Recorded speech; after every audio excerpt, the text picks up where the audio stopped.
Iltutmish. Iltutmish, also known as Shams-ud-din Iltutmish, was a prominent ruler of the Delhi Sultanate in medieval India. He succeeded Qutub-ud-din Aybak as the second Sultan of Delhi and played a crucial role in consolidating and expanding the Sultanate's power. Iltutmish was born in 1179 CE in Turkestan, which is present-day Uzbekistan.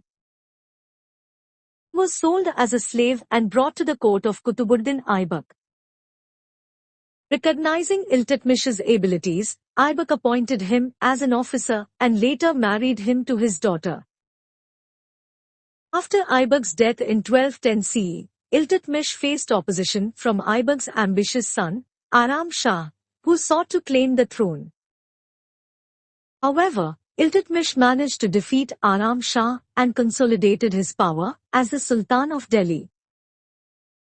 During his reign, Iltutmish faced numerous challenges, including threats from other regional powers and internal revolts.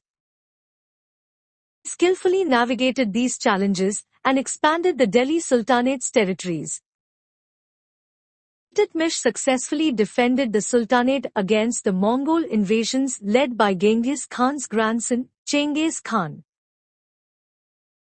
One of Iltutmish's significant achievements was the establishment of a strong administrative system.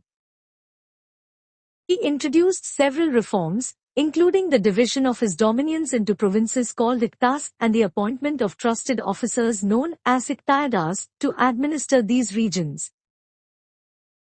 This administrative system helped in efficient governance and revenue collection. Iltutmish is also known for his patronage of art and architecture. He commissioned the construction of several notable buildings, including the Qutub Minar, which was initiated by his predecessor Aybak. Iltutmish completed the construction of the Qutub Minar and added two additional stories to its structure. In 1236 CE, Iltutmish passed away, and his daughter, Razia Sultan, ascended the throne. Razia Sultan became the first female ruler of the Delhi Sultanate, continuing the legacy of Iltutmish. Iltutmish's reign marked a period of stability and expansion for the Delhi Sultanate. His administrative reforms and military prowess played a crucial role in strengthening the Sultanate's foundations, and his patronage of architecture left a lasting impact on the region.